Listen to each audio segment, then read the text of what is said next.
தெரியாத பகலுக்கு புரியாத பொழுதொன்று நீ காட்டினாய்.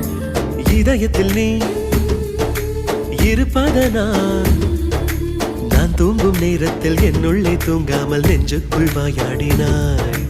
கண்ணாடி நீ கடிகாரம் நான் உன்னுள்ளே ஓடோடி வாழ்வே. காதல் எனும் கடுதாசி நீ என்றென்றும் அன்புடன் நான்